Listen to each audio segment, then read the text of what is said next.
परम सम्माननीय उत्कलर गजपति महाराजा श्री जगन्नाथ महाप्रभुंकर आद्य सेवक श्री दिव्य सिंहदेव जी को मंचासीन हवापाई आमे सम्मानीय गजपति महाराज को भक्तिपूत प्रणति अर्पण करी स्वागत जनाऊँ। तत्संगे संगे राणी माँ को मध्य सादर सप्रेम प्रणाम निवेदन करुछु।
सद्भावना अधिवेशनर परवर्ती विचार आमे श्रवण करिया पई मंचासीन होइथिबा परम विद्वान इस्लाम मतवादर प्रतिनिधित्व करुथिबा इक्रा गवेषणा केंद्र भुवनेश्वर सम्माननीय अध्यक्ष श्रीमान अली जनाब शकील अहमद जी को सादर प्रणिपात करी निवेदन करुछु।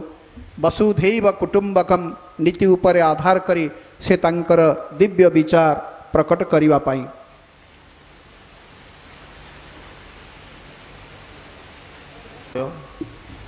आदरणीय गजपति महाराज दिव्य सिंह देव महोदय, मंचासीन अतिथि, उपस्थित विद्वान एवं साधु सन्थगण एवं मोर प्रिय भाई भौणी माने, मु समस्त को इस्लाम रो शुभकामना जनाऊँगी। अस्सलाम वालेकुम। अस्सलाम वालेकुम अर्थ आपणकर मंगल हो। आज यही सर्वधर्म सम्मिलन में जोगदेवा मो पाई बड़ सौभाग्यर विषय। जो सभारे विभिन्न धर्मर धर्मगुरु और साधु सन्थ माने उपस्थित थांती एवं जो सभार आयोजन शांति और सद्भावनार उन्नति पाई एवं आम एकता और भाईचारा को मजबूत करने होता है, से भली सभारे किसी समय बसिबा बहुत बड़ा पुण्य कार्य। एभली एक सभारे मते आमंत्रित करा जाइथिबारु मो दिव्य जीवन संघ को एवं चिदानंद शांति आश्रम समस्त बंधु मान को आंतरिक धन्यवाद जनाऊँ। I have attended several peace meets, अनेक सर्वधर्म सभा सभा मु जोग देइछि, किंतु सबुठु अधिक सर्वधर्म सभा सनातन धर्म तरफ हुए। प्रत्येक धर्म तरफ एभली आयोजन हवा उचित। धर्म विषय रे आम समाज रे मतभेद हजार हजार वर्ष रही, आग को भी रहिबो। एही मतभेद सत्वे आमे मिलिमिशि चली आसीछु एवं आग को भी चलिबा।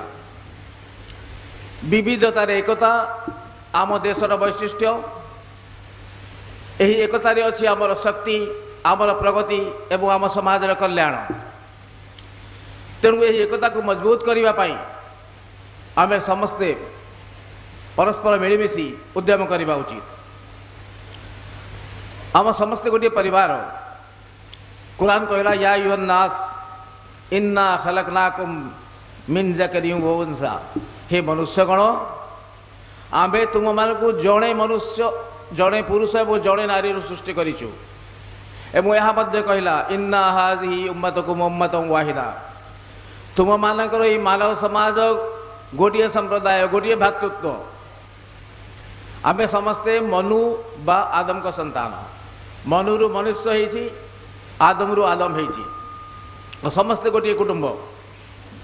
वेदांतर कहुई अयं निज परवेति गणना लघुचेतसाम उदारचरितानां तु वसुधैव कुटुंबकम। धर्म को विभिन्न लोक विभिन्न भाव में विभिन्न दृष्टि देखती। धर्म पवित्र, धर्म शाश्वत, धर्म सनातन एवं यार लक्ष्य मानव कल्याण। महाभारत में कहुई धर्मो धारयते प्रजा, प्रजा को धारण करथिबा हेतु प्रजा को श्रृंखलित करथिबा हेतु यह धर्म।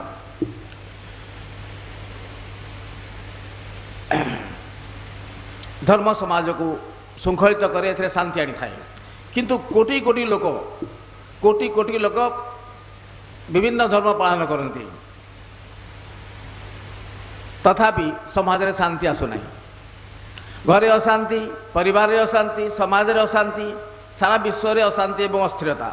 हत्या अच्छी, लुंठन अच्छी, शोषण अच्छी, दुर्नीति अच्छी, व्यभिचार अच्छी, जावतीय अन्याय अत्याचार। शांति प्रतिष्ठा करने आयोजन अभाव नहीं, नियम कानून अच्छी, पुलिस अच्छी, कोर्ट कचेरी अच्छी, तथापि अशांति कमु नहीं। यार कारण, यार गोटे मात्र कारण अधर्म आचरण।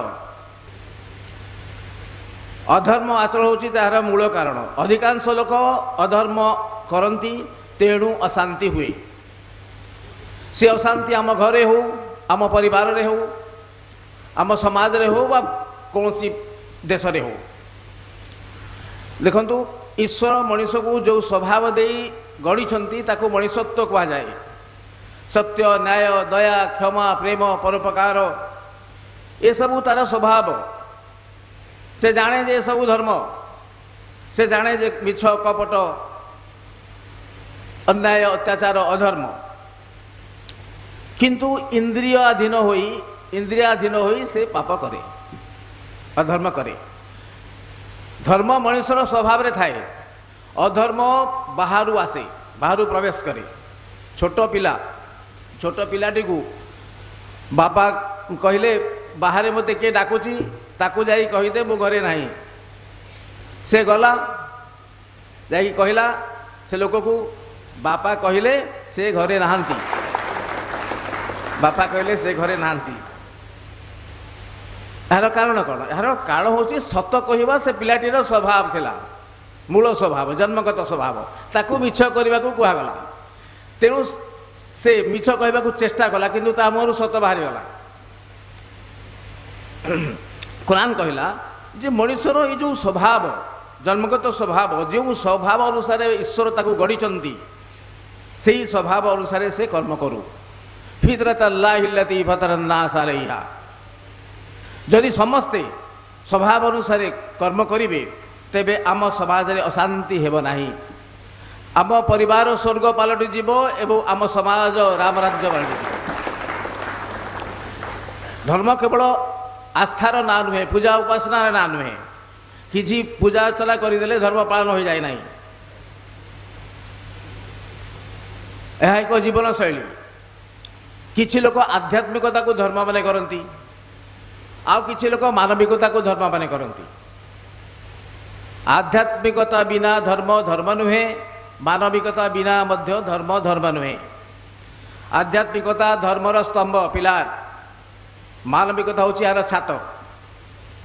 Both are equally important.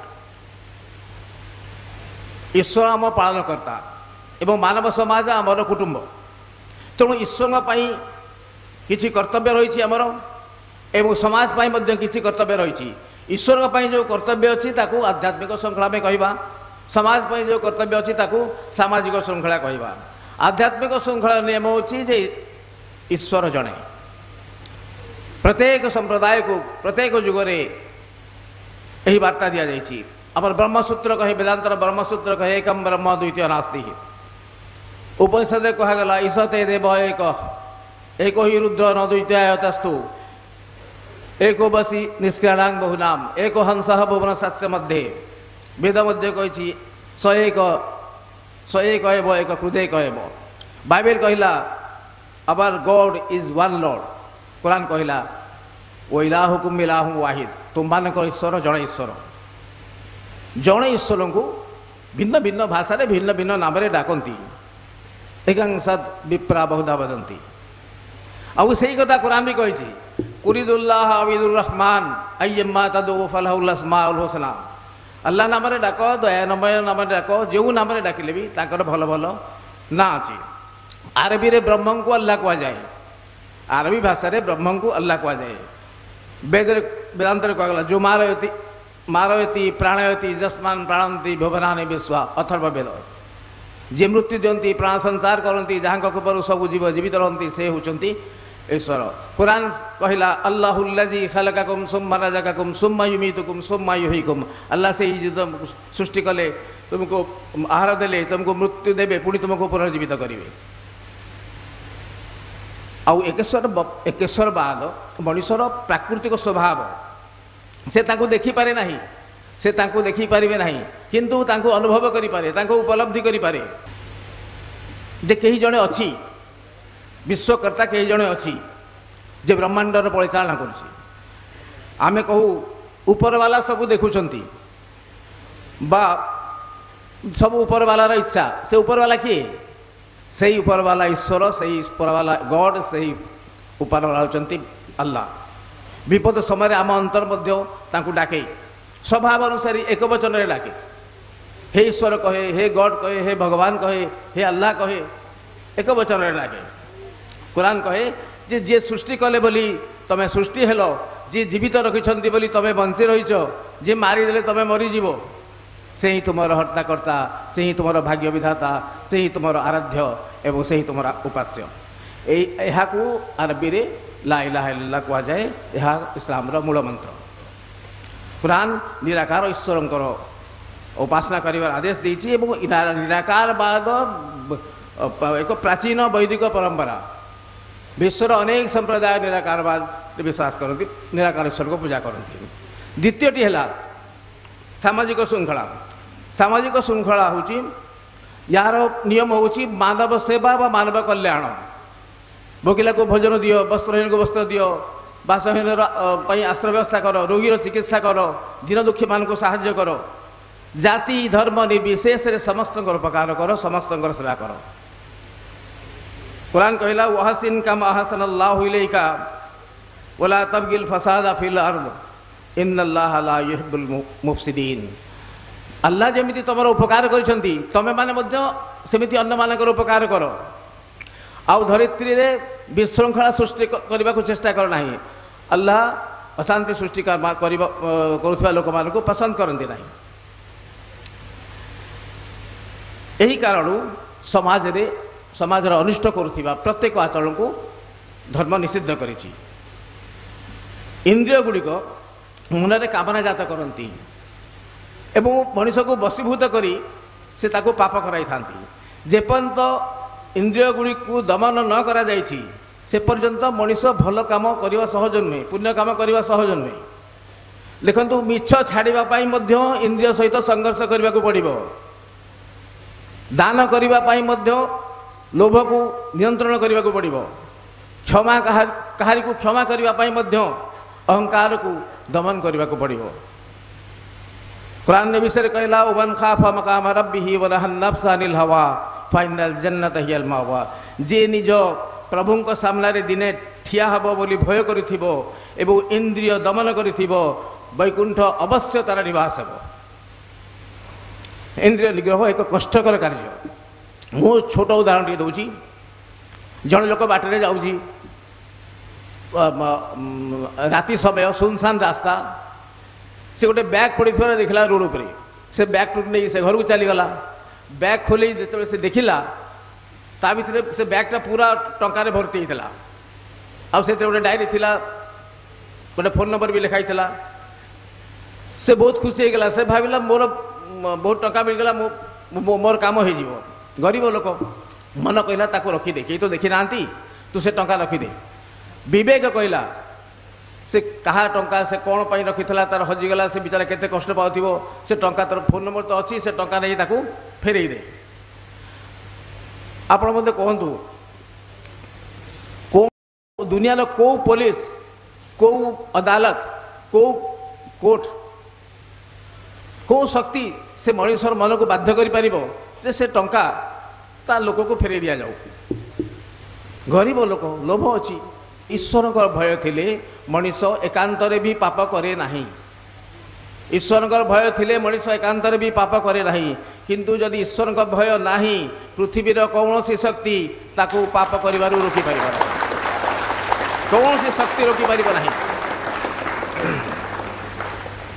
तेणु मनीष भितरे भगवत चेतना को जीवित रखिबा पाई, भक्त भगवान के मध्य संपर्क को दृढ़ करिबा पाई धर्म रे किछि उपासना व्यवस्था दा जाइछि। यह एक प्रकार साधना,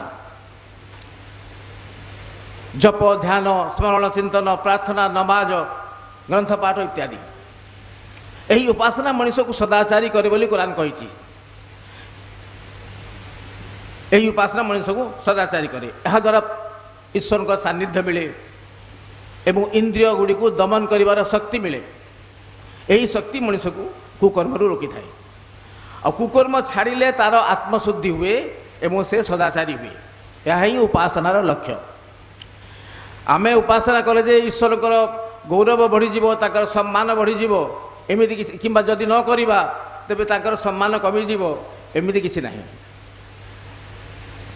उपासना आमरी मंगल पाई उद्दिष्ट। कद अफलाह मन तज़क्का वज़कर अस्म रब्बी फसल्ला। कुरान कहला जे सेही व्यक्ति सफल हैला मन तज़क्का, जे जे आत्मशुद्धि कला चित्त शुद्धि कला एवं ईश्वर को स्मरण कला एवं नमाज पाठ कला। ये नमाज जो अच्छी से आमर अच्छी संध्या, वैदिक जुग या संध्या कह जाऊला, 3 थर होता, एवं नमाज 5 थर हो। विश्व में प्राय 1,24,000 ईश्वर प्रतिनिधि आसी समस्ते गोटे धर्मर प्रचार करछंती, गोटे मौलिक श्रृंखलार प्रचार करछंती। महामान्य मोहम्मद कहती जे ईश्वर दूत मानकर माँ भिन्न भिन्न किंतु से मानकर धर्म गोटे, धर्म गोटे। से गोटे धर्मरू एते धर्म होइछि। विभिन्न जुगरे ग्रंथ मानकर परिवर्तन संशोधन प्रक्षेपण भाष्यकार मानकर मतभेद धर्म रे विभिन्न दर्शनर प्रभाव ये सब जोगु गोटे धर्मरू अनेक धर्म हो जाइछि, तार उपधर्म भी अनेक होइछि। तथापि परस्पर सहयोग रे आमे समाजर किछिटा कल्याण करि परिबा एवं समाज को आउरी सुंदर करि बढ़ी परिबा। धन्यवाद। तुम्हारे धन्यवाद।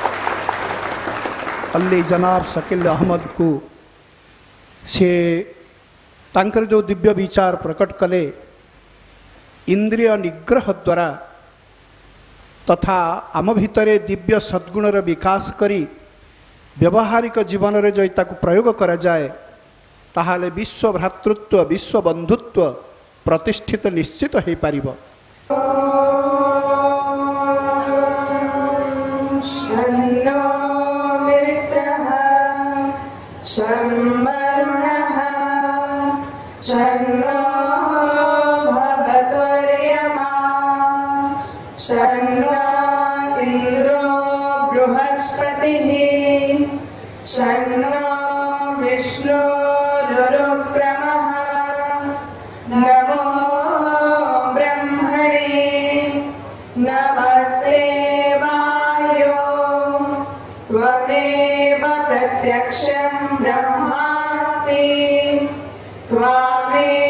प्रत्यक्षं ब्रह्म वदिष्यामि, ऋतं वदिष्यामि, सत्यं वदिष्यामि, तन्मा